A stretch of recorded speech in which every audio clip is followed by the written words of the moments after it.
नमस्कार, India news देख रहे हैं आप और मैं हूं आपके साथ सचिन दुबे। शुरुआत करते हैं फटाफट खबरों की।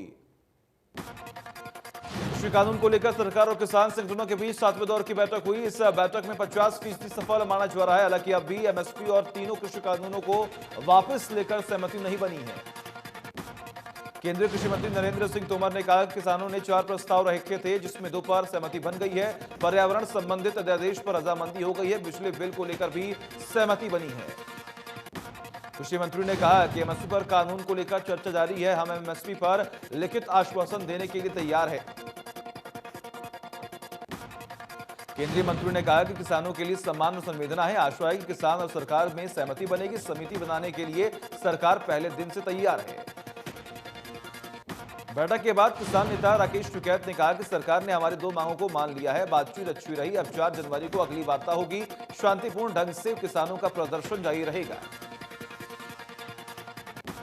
बुधवार को सरकार और किसान संगठनों के बीच बातचीत हुई। 4 में से 2 मुद्दों पर सहमति बन गई। इस बीच 31 दिसंबर को होने वाला ट्रैक्टर मार्च स्थगित हो गया। किसान एकता मोर्चा ने सूचना जारी करते हुए कहा कि ट्रैक्टर मार्च स्थगित हुआ है, कैंसिल नहीं।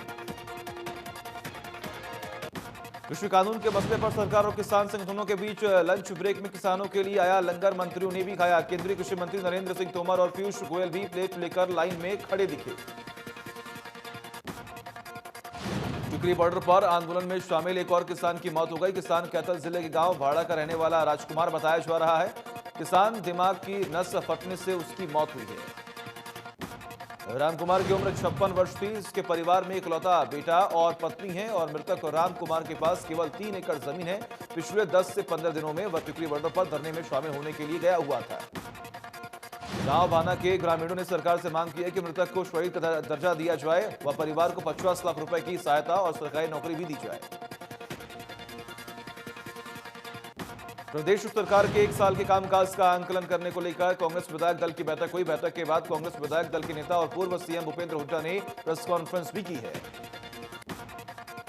पूर्व सीएम हुड्डा ने किसान आंदोलन को लेकर कहा कि आज पूरे देश का किसान हरियाणा की चारों तरफ बैठा है। किसानों को आंदोलन के दौरान दिल्ली की बॉर्डर पर बैठे 36 दिन हो गए। उन्हें आशंका है ये कानून उनके हित में नहीं है। पूर्व सीएम हुड्डा ने कहा कि मैंने पहले भी कहा था, इन तीनों कानूनों के साथ चौथा कानून भी बनाना चाहिए, जो कि एमएसपी का कानून होना चाहिए। हुड्डा ने कहा कि इन कानूनों से उपभोक्ता और किसान दोनों का नुकसान है। सरकार के साथ किसानों की बैठक को लेकर हुड्डा ने कहा कि मुझे उम्मीद है कि इनकी मांग मानी जाएगी। दरअसल किसानों के साथ 7वें दौर की बातचीत में भी 4 में से 2 बिंदुओं पर भी सहमति बनी है। हुड्डा ने विधानसभा सत्र बुलाने को लेकर कहा कि हमने राज्यपाल से विधानसभा का सत्र बुलाने की बात कही। सरकार के साथ चल रहे विधायकों के भी अपना समर्थन वापस लेने के लिए कह दिया है। हुड्डा ने कहा कि हम सरकार के खिलाफ अविश्वास प्रस्ताव लाना चाहते हैं। हमने राज्यपाल से मिलने की मांग की है, लेकिन कोरोना का बहाना बनाकर हमें मिलने का समय नहीं दिया जा रहा है। हुड्डा ने कहा कि निकाय चुनाव के रिजल्ट ने सरकार को हकीकत बता दी है। नगरपालिका चुनाव में भी हमारे समर्थित लोग जीते हैं। 3 कृषि कानूनों के खिलाफ रिलायंस पेट्रोल पंप और कमर्शियल टोल टैक्स पर धरने पर बैठे किसानों ने केंद्र और राज्य सरकार के खिलाफ जमकर प्रदर्शन कर नारेबाजी की। किसानों ने पिछले कई दिनों से टोल टैक्स फ्री किया हुआ है। रिलायंस पेट्रोल पंप पर भी पिछले 22 दिनों से किसानों का धरना चल रहा है। धरने पर बैठे किसानों ने जनता से रिलायंस के प्रोडक्ट का बहिष्कार करने की अपील की है।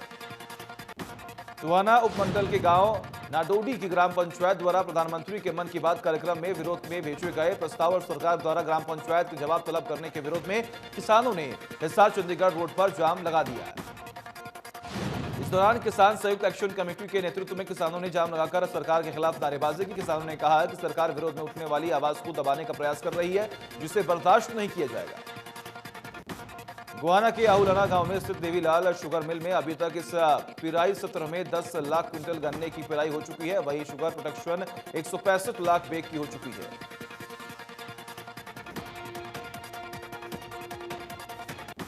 मिल में चीनी की रिकवरी 9.30% है। बढ़ती शुगर मिल की प्रोटेक्शन को देखते हुए 1.5 लाख क्विंटल और 3 लाख बैग स्टोरेज के लिए मिल में बड़ा गोदाम बनने के लिए मंजूरी भी मिल चुकी है।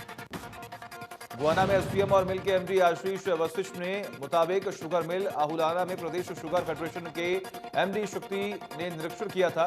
निरीक्षण के दौरान उन्होंने पेराई सत्र के संबंध में जानकारी भी जुटाई है।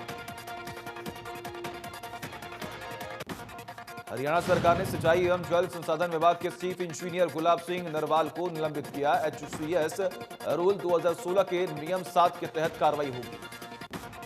सिंचाई एवं जल संसाधन विभाग के चीफ इंजीनियर गुलाब सिंह नरवाल के लिए निलंबन के दौरान सरकार ने पंचकूला सेक्टर 5 दफ्तर के हेडक्वार्टर्स रहने का आदेश दिया है। पंचकुला निगम चुनाव में नवनिर्वाचित मेयर कुलभूषण गोयल ने बीजेपी के पार्षदों के साथ सीएम मनोहर लाल से मुलाकात की। मेयर समेत तमाम पार्षद सीएम आवास पहुंचे थे। सीएम से मेयर और पार्षदों की मुलाकात के दौरान विधानसभा स्पीकर ज्ञानचंद गुप्ता और पंचकुला के प्रभारी कैप्टन अभिमन्यु भी मौके पर मौजूद रहे। सभी पार्षदों और मेयर ने जीत के बाद सीएम का आभार व्यक्त किया। रेवाड़ी नगर परिषद में बीजेपी का चेयरपर्सन पद की प्रत्याशी पूनम यादव ने जीत हासिल की।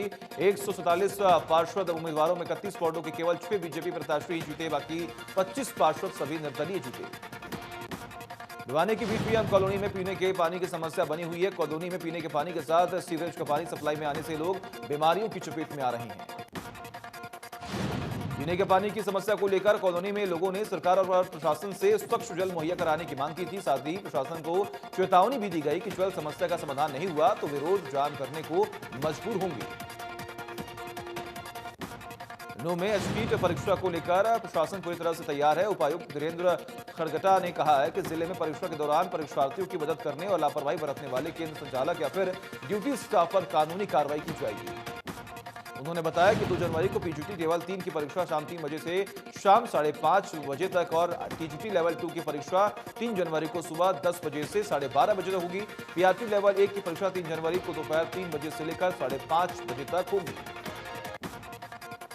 उपायुक्त के निर्देश दिए कि परीक्षा केंद्र में पेपर वीडियोग्राफी के तहत खोले जाएं। पात्रता परीक्षा के लिए 9 सेंटर बनाए गए। उन्होंने कहा कि परीक्षार्थी के बाएं हाथ का अंगूठा लगेगा और बाईं आंख की स्क्रीनिंग की जाएगी।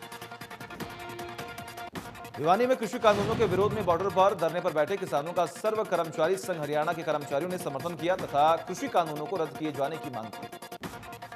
भिवानी में सर्व कर्मचारी संघ के कर्मचारियों द्वारा गेट मीटिंग का आयोजन किया गया। मीटिंग में कृषि विरोधी काले कानून बिजली बिल 2020 रद्द करवाने की मांग को लेकर चल रहे किसानों के धरने का समर्थन किया और आंदोलन के दौरान शहीद हुए 40 किसानों को श्रद्धांजलि अर्पित की। पलवल में NH-19 स्थित गांव अटुहा मोड़ पर चल रहा किसानों का धरना 28वें दिन भी लगातार जारी रहा। धरने पर चल रहे किसानों की 24 घंटे की सांकेतिक भूख हड़ताल में 10वें दिन भी 12 किसान भूख हड़ताल पर बैठे हैं। कृषि कानून के विरोध में किसानों के आंदोलन के समर्थन में अब गौशालाएं भी आने लगी हैं। इसकी शुरुआत गांव खारिया की गौशाला से हुई है। हरियाणा में जितनी भी गौशालाएं हैं सभी गौशालाओं का किसान आंदोलन में समर्थन रहेगा। सहयोग से संबंधित संदेश दे दिया गया है। प्रदेश में गिरते भूजल को देखते हुए मनोहर सरकार द्वारा अटल भूजल योजना की शुरुआत की गई है, जिसके तहत हरियाणा के 13 जिलों का चयन किया गया। इसमें 36 ब्लॉक शामिल होंगे। फतेहाबाद से टोहाना ब्लॉक को शामिल किया गया। इस योजना के तहत ब्लॉक के 49 गांव के ग्रामीणों को ग्राम पंचायत के माध्यम से भूजल के संरक्षण के लिए प्रेरित किया जाएगा ताकि पानी के लेवल को और नीचे जाने से रोका जा सके। सर्व कर्मचारी संघ की स्टेट कमेटी के आह्वान पर इंदौर के कच्चे और पक्के कर्मचारियों और किसानों की मांगों को समर्थन में नारेबाजी की। वही सरकार के खिलाफ जमकर विरोध भी किया गया। सर्व कर्मचारी संघ के इंद्री ब्लॉक के उपाध्यक्ष नरेश कुमार ने कहा कि राज्य सरकार और केंद्र सरकार किसानों की मांगों पर यूनियन नेताओं से बात करे, नहीं तो यूनियन को कोई बड़ा आंदोलन करने पर मजबूर होना पड़ेगा। कैथल के तीतुरम मोड़ बाईपास पर रिलायंस पेट्रोल पंप पर भी किसानों ने धरना दिया और आंगनबाड़ी वर्कर हेल्पर यूनियन ने उनका समर्थन भी किया। पेट्रोल पंप पर आने वाले लोगों से अपील करते हुए उन्होंने कहा कि पेट्रोल पंप से तेल न डलवाए, क्योंकि केंद्र सरकार जो 3 कृषि कानून लेकर आई है वो अडानी और अंबानी की जेब भरने के लिए लेकर आई है। रोहतक के सर्किट हाउस में सरकारी कर्मचारियों ने रूम नंबर 16 में फांसी लगाकर आत्महत्या कर ली। मृतक करुण हरिनगर दिल्ली का रहने वाला बताया जा रहा है। झज्जर स्वास्थ्य विभाग ने वैक्सीनेशन की तैयारी पूरी कर ली। सरकार की गई गाइडलाइंस अनुसार इसके लिए सभी तैयारियां पूरी कर ली गई हैं। विभाग को बस अब वैक्सीन आने का इंतजार है। वैक्सीनेशन के लिए प्रशासन ने कोऑर्डिनेंस कमेटी बनाई है। जिले में CSC और PSC लेवल की तैयारियां पूरी हो गई हैं। वहीं वर्कर की पूरी लिस्ट तैयार कर ली गई है, जिसमें doctor, nurse, paramedical staff, anganwadi workers शामिल हैं। पीएम नरेंद्र मोदी ने गुजरात के राजकोट में एम्स की आधारशिला रखी। पीएम मोदी वीडियो कॉन्फ्रेंसिंग के जरिए कार्यक्रम में शामिल हुए। पीएम नरेंद्र मोदी ने कहा कि 2014 से पहले सिर्फ 6 एम्स तैयार थे। हमने 6 साल में 10 एम्स पर काम शुरू कर दिया था। एम्स की तर्ज पर ही सुपर स्पेशलिटी अस्पताल भी बनाए जा रहे हैं। पीएम मोदी ने भरोसा व्यक्त किया कि भारत में जल्दी कोरोना वैक्सीन को मंजूरी मिलेगी और बड़ा टीकाकरण अभियान चलेगा। पीएम मोदी ने साथ ही नया मंत्र भी दिया। कोरोना वैक्सीन को लेकर पीएम ने एक बार फिर से दोहराया कि कोवैक्सीन आने का मतलब ये नहीं कि लापरवाही बरतें। अब दवाई भी और कड़ाई भी मंत्र से आगे बढ़े। पीएम नरेंद्र मोदी ने कहा कि देश के इंफ्रास्ट्रक्चर मजबूत करने के लिए एक और कदम बढ़ाया गया। 2020 को एक नई नेशनल हेल्थ फैसिलिटी के साथ विदाई देना आने वाली प्राथमिकताओं को स्पष्ट करता है। कोरोना वैक्सीन को लेकर पीएम मोदी ने कहा कि नया साल 2021 इलाज की आशा को लेकर आ रहा है। भारत में वैक्सीन को लेकर हर जरूरी तैयारियां लगातार चल रही है। वैक्सीन हर वर्ग तक पहुंचे, इसके लिए कोशिशें लगातार की जा रही हैं। पीएम नरेंद्र मोदी ने कहा कि 2021 हेल्थ सॉल्यूशन का साल होने वाला है। भारत अब future of health, health of future में अहम रोल निभाने वाला है। देश में कोरोना के 21,944 नए केस आए सामने। 1,02,76,000 से अधिक संक्रमित केस आए सामने। 2,55,000 से ज्यादा कोरोना एक्टिव केसेस। एक दिन में 299 मरीजों की हो चुकी है मौत। महाराष्ट्र में कोरोना के 3,537 नए मामले आए सामने। 19,28,000 से अधिक संक्रमित केस मिले। 53,000 से अधिक कोरोना एक्टिव केसेस। एक दिन में 90 मरीजों की हो चुकी है मौत। कर्नाटक में कोरोना के 973 नए केस आए सामने। 9,18,000 से अधिक संक्रमित केस। 11,610 मरीज एक्टिव। एक दिन में 7 मरीजों की मौत।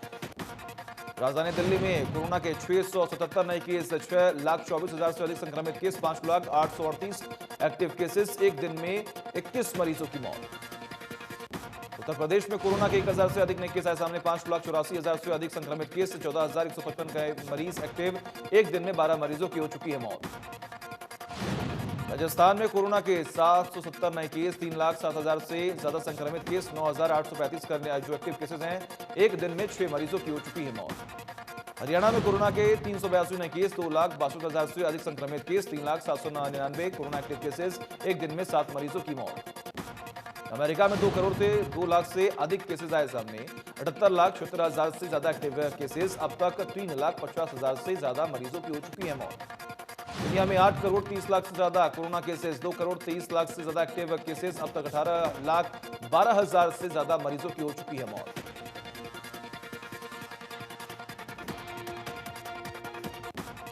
आईटीआर फाइल करने की अंतिम तारीख एक बार फिर बढ़ा दी गई है। अब आप 10 जनवरी 2021 तक आईटीआर फाइल कर सकते हैं। पहले इसकी अंतिम तारीख 31 दिसंबर 2020 थी। आयकर विभाग ने बुधवार को बताया कि विवाद से विश्वास स्कीम के तहत डिक्लेरेशन के लिए अंतिम तारीख बढ़ाकर 31 जनवरी 2021 कर दी गई है। जबकि वित्त वर्ष 2019 और 20 के लिए कंपनियों का आयकर रिटर्न फाइल की अंतिम तारीख बढ़ाकर 15 फरवरी 2021 कर दी गई है। ट्रेन यात्रा से पहले यात्रियों को टिकट को लेकर काफी परेशानियों का सामना करना पड़ता है। टिकट बुकिंग और आसान बनाने के लिए इंडियन रेलवे की ओर से नई वेबसाइट लॉन्च की गई है। रेल मंत्री पीयूष गोयल आईआरसीटीसी की नई वेबसाइट को लॉन्च किया है। नई वेबसाइट पर टिकट बुक करना काफी आसान होगा। रेल मंत्रालय का यह कहना है कि आईआरसीटीसी वेबसाइट और ऐप के अपग्रेड हो जाने के बाद यात्री पहले के मुकाबले अधिक तेजी से टिकट बुक कर सकेंगे। केंद्रीय शिक्षा मंत्री रमेश पोखरियाल निशंक आज बोर्ड परीक्षाओं की डेट्स की घोषणा करेंगे। वो पहले जानकारी दे चुके हैं कि परीक्षाएं ऑफलाइन ही आयोजित होंगी और एग्जाम डेट्स मार्च के बाद ही हो सकती हैं। परीक्षा के दौरान मंत्रालय के मुताबिक परीक्षा देने के लिए छात्रों को सेंटर पर जाने की जरूरत होगी, तो परीक्षा के दौरान मास्क पहनना जरूरी होगा। आज स्कूलों को परीक्षा के दिशा निर्देश जारी किए जाएंगे। पंजाब का मोस्ट वांटेड गैंगस्टर और खालिस्तानी आतंकी सुख बिकरीवाल को भारत लाया गया। गुरुवार को ही उसे दुबई से डिपोर्ट किया गया। सुख बिकरीवाल पाकिस्तानी खुफिया एजेंसी आईएसआई का इशारे पर पंजाब में टारगेट क्लीनिंग करवा रहा था। पंजाब के शौर्य चक्र विजेता बलविंदर सिद्धू की हत्या करवाने में भी सुख बिकरीवाल का हाथ था। नाभा जेल तोड़ने में भी इसका हाथ था। नए साल के जश्न और कोरोना को देखते हुए राजधानी दिल्ली में सरकार ने नाइट कर्फ्यू का ऐलान कर दिया। रात 11 बजे से सुबह 6 बजे तक नाइट कर्फ्यू रहेगा। 31 दिसंबर की रात 11 बजे से 1 जनवरी की सुबह 6 बजे तक और फिर 1 जनवरी की रात 11 बजे से 2 जनवरी की सुबह 6 बजे तक नाइट कर्फ्यू की पाबंदी रहेगी। बेंगलुरु में धारा 44 लगा दिया गया है। किसी भी तरह की डीजे इवेंट पर बैन है। शहर के बड़े फ्लाईओवर्स को रात को बंद किया जाएगा। किसी भी सार्वजनिक स्थान पर जश्न मनाने की इजाजत नहीं है। किसी होटल या पब में जाने के लिए बुकिंग करपन दिखाना जरूरी है। केरल सरकार ने नए साल पर किसी भी तरह की गैदरिंग पर पाबंदी लगाई है। सभी जश्न को रात 10 बजे तक खत्म करने का आदेश भी दिया गया है। पंजाब में नए साल के जश्न से पहले नाइट कर्फ्यू के कुछ हद तक छूट दी गई है, लेकिन इससे बाद भी होटल बार को काफी घाटा हो रहा है। मोहाली चंडीगढ़ में अक्सर नए साल पर 100 करोड़ का टर्नओवर होता है, लेकिन इस बार ऐसा नहीं होता दिखाई दे रहा है। नए साल को लेकर लोग गोवा में अधिक से अधिक संख्या में पहुंच रहे हैं। टूरिज्म के सहारे हो गोवा की जीडीपी भी चलती है। यहां सभी होटल और पब में कोरोना गाइडलाइंस को लेकर सख्ती बरतने की कोशिश की जा रही है। पश्चिमी हिमालय में आने वाली ठंडी और शुष्क उत्तर पश्चिमी हवाओं से शीतलहर की आशंका। ये हवाएं नए साल से पहले पटना तक पहुंच सकती हैं। मौसम विभाग के मुताबिक ये हवाएं उत्तर भारत के न्यूनतम तापमान में 3 से 5 डिग्री सेल्सियस तक की कमी लाएगी। डलहौजी के पारा माइनस में चला गया है। यहां करीब 4 फीट बर्फबारी हुई है। बर्फबारी में टूरिस्टों को मजा तो आ रहा है, लेकिन संकट भी खड़ा हो रहा है। टूरिस्टों की कारें जहां थी वहीं जम गई हैं। रास्तों पर भी बर्फ बिछी हुई है, यानी तमाम टूरिस्ट फंसे हुए हैं। शिमला में सब कुछ बर्फ में दबा ढका नजर आ रहा है। पेड़, पहाड़, होटल, रास्ते, कारें, बर्फ ने सब कुछ अपनी आगोश में ले लिया है। शिमला में रास्तों पर इतनी बर्फ जम गई है कि जेसीबी से हटानी पड़ रही है। पंचकुला निकाय चुनाव में बीजेपी ने किया बेहतर प्रदर्शन। मेयर उम्मीदवार कुलभूषण ने जीत का दर्श। कांग्रेस नहीं दिखा पाई कमाल। सभी वार्ड में रही कांटे की टक्कर। कुलभूषण गोयल ने जीत के बाद शहर में निकाला रोड शो। विधानसभा अध्यक्ष ज्ञानचंद गुप्ता सहित सैकड़ों समर्थक रहे मौजूद। पंचकुला में बीजेपी की जीत के बाद पूर्व कैबिनेट मंत्री कैप्टन अभिमन्यु ने कहा कि विपक्ष की नकारात्मक राजनीति को पंचकुला की जनता ने नकार दिया है।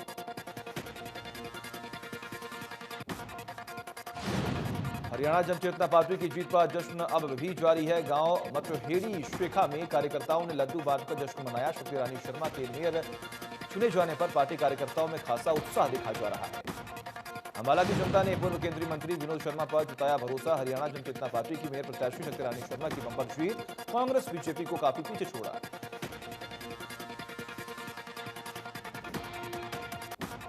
अंबाला नगर निगम चुनाव में शक्ति रानी शर्मा ने बीजेपी प्रत्याशी डॉक्टर वंदना शर्मा को हराया है। शक्ति रानी शर्मा को 37,604 वोट मिले। शक्ति रानी शर्मा ने जीत के बाद जनता का धन्यवाद किया। शक्ति रानी शर्मा ने अंबाला को प्रदेश का नंबर 1 शहर बनाने पर जोर दिया। लोगों की उम्मीदों पर खरा उतरेंगी, ऐसा भी कहा।